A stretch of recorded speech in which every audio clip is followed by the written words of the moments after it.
This is the video for anyone who is doing Ironman and who has 5 months for training.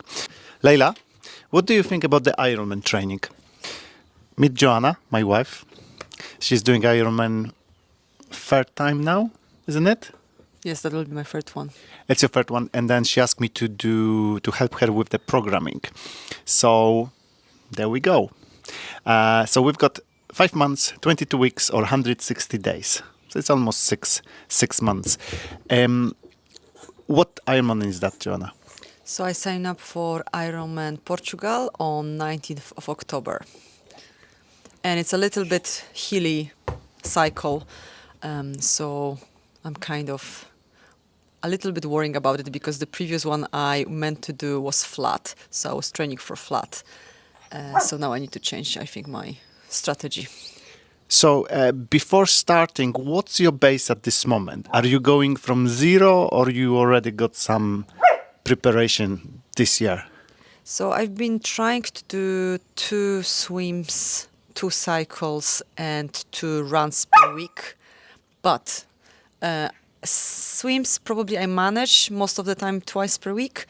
With cycles, I cycle to the studio, which is a short half an hour cycle one way. So I try to do it a couple times per week. And I almost every weekend did the longish cycle. My distance at the moment, yesterday I did 90K. So that's kind of my longest one. And with the run, I'm kind of at probably 10K just now. Okay, and sorry for the noise because this is our dog. She just dropped the ball somewhere here. Okay, Leila, get it. Okay, so the idea is you had the race booked before for Hamburg and it's in 2 weeks, but you decided to change it because you weren't ready. So that's why. So you had some preparation, so you're not starting from zero.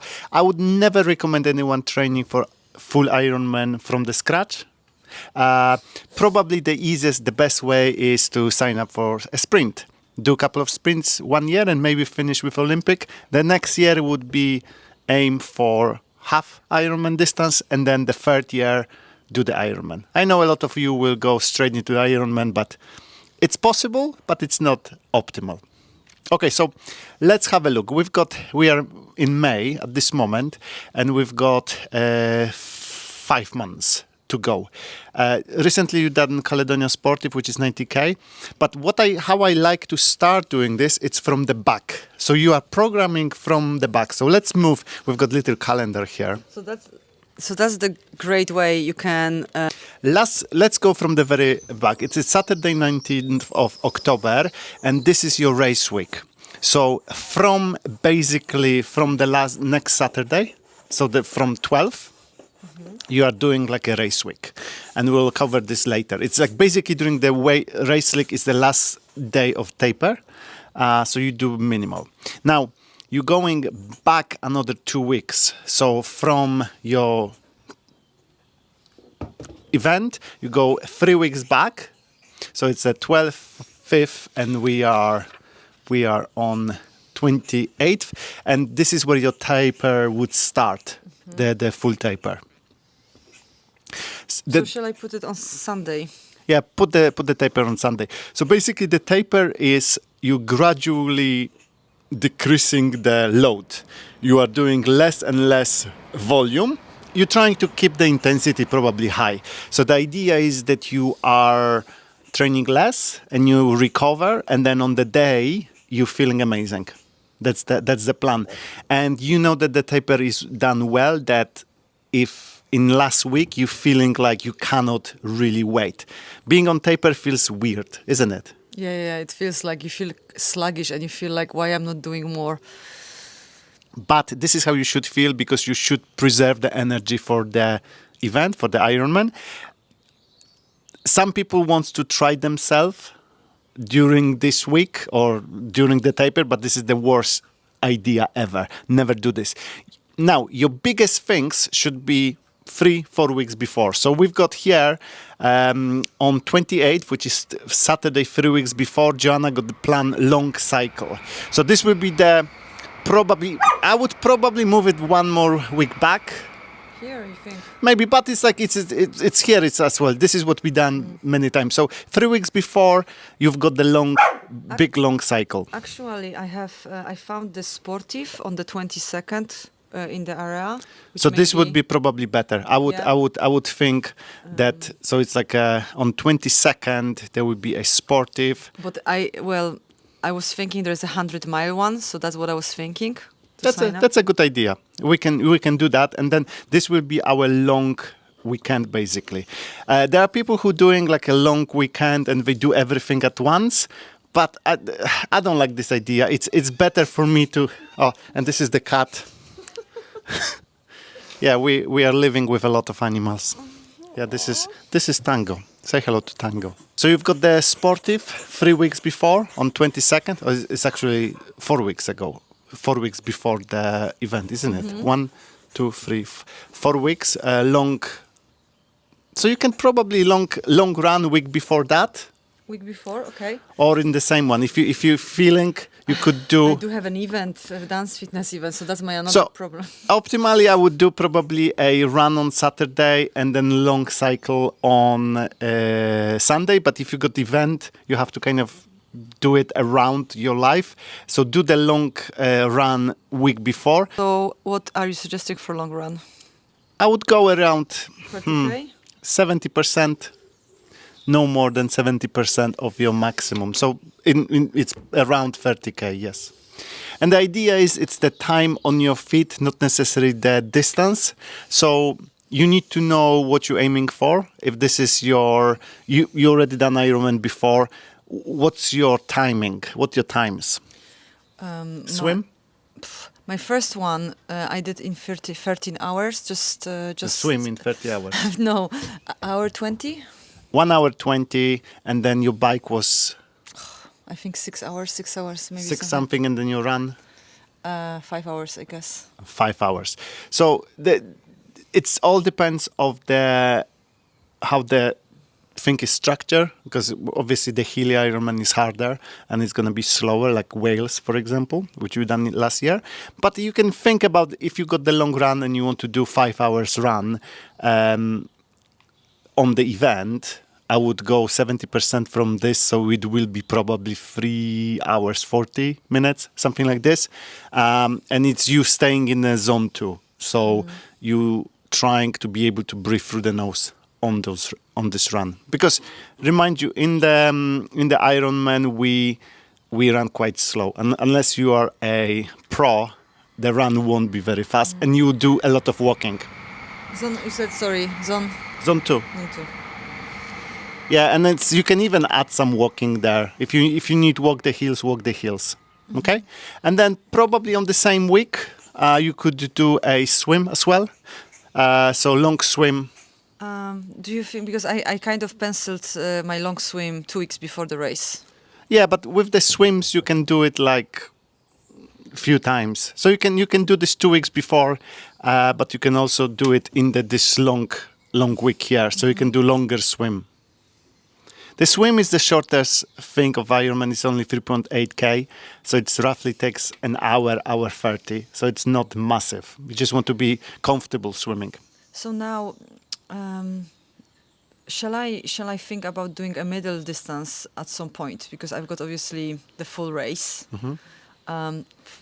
Yeah, so basically you're thinking about having a test race around 6 weeks prior.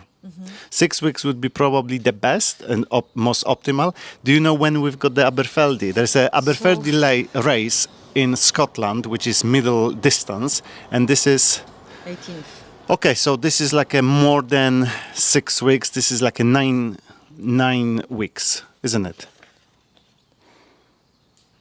Let's see. 9, yeah. 9 weeks. It's still all right. So you can do that, and then use it as a test.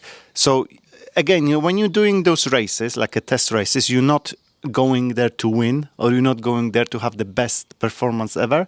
You just want to try things. You want to keep your nutrition exactly the same like you're gonna have a nutrition at the Ironman. So basically, you need to check what nutrition will be in Portugal. Do you know what nutrition will be there? I think the Mauritian brand will be there, so definitely those guys. I don't know what else. Okay. So we've got Maureen. Or Maureen. Maureen. So basically, you need to use it and get used to it. Make sure you check it on the website because different Ironmans or different events might have a different nutrition. So do that. Keep using it during your racing. I would probably. So this is August, but we've got still plenty time before August. So I would plan something else earlier that year as well, like 12 weeks or maybe 16 weeks. And this would be like a Olympic distance if we can. Do you've got anything there? So it would be something in July. Over here. The last week of July. What's there? I could look No, but it's any week here, really. So look something between 12 to 16 weeks before your second so race. maybe something in July. Something in July for you. And I would suggest choosing something like Olympic distance. Or you can do another half Ironman, half distance, but you'll take it completely easy. So this would be something like a testing waters before, because when you look at the races, you've got the A race, which for us amateurs is probably 1 or 2 during the year. So for you, it's Ironman. Then you've got like a B race and a lot of C races. So, the cat is gone. Okay, so plan something for this. And then in talking about how to plan your week, because that's how you do it. You're thinking about the building. You're building for 3 weeks and you want to kind of relax for 1 week. This is like a recovery week. So you're thinking optimally you want to have at least 2 swims. So 1 swim long, the second swim a little bit faster with some intervals. Same thing for the bike, 1 long bike and 1 with some intervals, maybe hill sprints and things like this. And exactly the same with the run. 1 long run and the other one a little bit more strength-based run. On the top of that, you've got at least 1 or 2 strength sessions a week. Don't skimp on them because this will prevent you having injuries. Not doing too much cardio and not enough strength will it's never a good idea. Okay? So you said you're building. So we are back to May. You already done yesterday. You done 90k. So I would gradually, again, think about time. Don't think about the distance. So how long it took you the 90k? 3 hours 40 plus 30 minutes wasted on the feed stations. So 3 hours 40. So 4 hours, let's say. Around 4 hours. So it's already a long one. So your goal would be like for next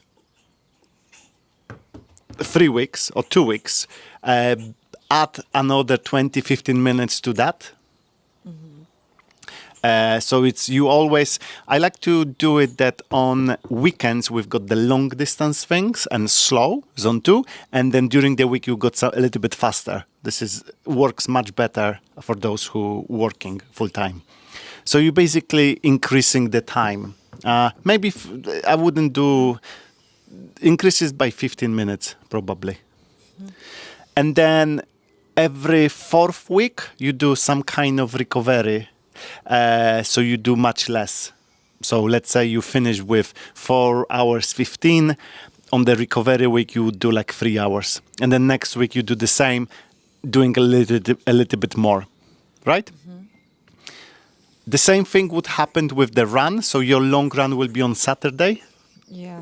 I mean, I might reverse things. I might do running first, or maybe I'll alternate 1 weekend I do run Saturday and on Sunday cycle, and the next week I do reverse. Yeah, so basically doesn't really matter what you do during the week. During the weekend, you just want to do 2 things, long things. I wouldn't put them together in the same day. What you could add is the swim. So open water swim in one of the days, and you can every so often you can alternate the days as well. You can either swim before the bike or swim before the run. Does it make sense? Okay, yeah. So this would be your weekend, long distance weekends. So with the run, I guess I didn't do much running last week. Uh-huh. I only did 5K today. So, and I did, I think, 10K over the week before. Yeah, so you can run easily at this moment 10K. So how long it took you again? Let's talk about the time on the feet. So just below 1 hour, I guess. But we are not, we took it easy. Okay, so I would gradually over the next couple of months build it to 3 hours on your feet. So start just adding 15 minutes every week and just basically observe how your body deals with it. Yeah. And I'm saying time on the feet because during the weekends where you've got the zone 2, you don't want to be very tired. You want to kind of keep breathing through the nose, keeping the heart rate low. Don't overextend yourself because it's about endurance and using the oxygen well. Right. Now let's look at your week. So I would suggest having 1 day off completely during your plan. Historically for you it was Friday, wasn't it? I think I'm gonna keep Fridays. So keep Friday off completely because you have to understand we are fitness instructors and you do Zumba and stuff. So Or I could do, I don't know what's better, I could do Wednesdays off. But you're already teaching Wednesdays. Yeah, but I'm teaching Fridays as well. Okay. So I don't know if it's better. But you don't have the Zumba on neither of those. I would keep off Friday. I would keep the Friday off. Okay. And what I would do, on Monday we've got the strength. So after the heavy weekend of cardio, you could start your weekend with strength. And then you've got basically Tuesday, Wednesday, Thursday. Are you afraid of our dog? You've got Tuesday, Wednesday, Thursday to do your high intensity thing. So you've got Tuesday, you need to do swim. And then Thursday, you've got the swim. So one of those is longer, one is a little bit more interval-y. Then you need to kind of put another bike somewhere. So I would probably put the bike on Wednesday. And cycle, I need to put cycle somewhere. So bike, this is bike. Yeah. So bike, this cycle. Run. I know. So you can run after the bike. So you can do one of those bricks where you basically run straight after bike. It would be 15 minutes. I would probably add another slow run somewhere. Either you can choose any of those days. Yeah. And that's basically it. This is like very minimum program. Obviously, if you have a time and you want to do more, you could, but this will allow you to prepare yourself. The most important ones are definitely the weekends where you go long and slow. And then during the week, you're trying to just push the tempo and getting some interval runs. And on the bike, exactly the same, maybe using some turbo or going hill sprints and things like that. So would you recommend increasing the Tuesday, Wednesday, Thursday, increasing the distance or time, or? I would not. So I would not, during the week, I would increase intensity. I would go faster. So basically I would build, so I can go faster and I will keep the time the same. So when I go for swim, I would go an hour, but I would make sure that I've got intensity high. And then basically you can increase intensity either swimming faster or you can take the shorter breaks in between the sets. Yeah. And for the bike would be the same, basically go faster, try to get as hard as you can up the hill. And then during the weekend where you go slow endurance training, this is where you increase the time. You're not thinking about the intensity that much. Okay. How does it sound? Okay. I also have holidays during this time, and I'm not sure if I'm gonna take the bike. So that's kind of makes it a little bit more complicated. But I guess I'm gonna focus on the run and on the swim, maybe if I don't have access to the bike. So basically, this is when we're planning, we want to plan the most optimal weeks, and we're trying to keep it as optimal as possible. But definitely when you're going on your holidays, we're going on holidays for 3 weeks. We're not taking bikes with us. So this is what you do. You're basically focusing on running spend more time on the running, and you can think about programming during this next 5 months. Do more focus on something. If you're struggling with swimming, we've got like 2 sessions here, but you can definitely do like a camp for yourself and for 2-3 weeks and focus entirely on the swimming and keep the running and cycling on the slow burner. And then it depends where you are. Leila, stop. The most important thing is also listening to your body. When you're doing this, when you're going with your program, just make sure that you listen to your body and you are recovering. So you need to make sure that you've got good nutrition and good sleep, and you are not digging yourself too big hole, because you're never gonna be fresh during the weekends, but you cannot be too tired, because the worst thing for the Ironman, it's basically to dig yourself a too big hole where you don't recover. There's a different ways of measuring recovery. You can either do it on, for example, the easiest way is to measure your heart rate in the morning and see if you establish the goal of if you see, let's say it's 50 beats per minute, and you having this every time you wake up, and after a couple of weeks of training your heart rate goes to 60, your rest heart rate goes to 60, it's probably something wrong. You've got the watch. We all got like watches, which are like a smart watches. They will give you some indication of how you're training. So basically, try not to overreach. And overreaching happens when you put too much too early. You've got plenty of time. 5 months. It's a lot of time to prepare yourself. You just need to kind of believe in yourself and go week after week. And that's all. Good, thank you. Perfect. So I hope it helped you. This is obviously a Joanna-specific event, but you can basically look at this for every event. It's not.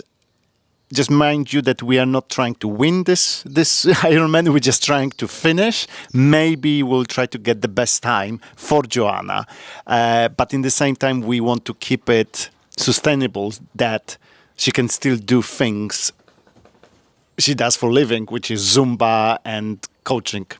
So same thing, if you're working in the office and you work 40 hours per week, make sure that the Ironman is not killing you, because it should be fun. It shouldn't be, it's a great achievement. It's going to be hard, but it shouldn't kill you. And you should feel quite fine.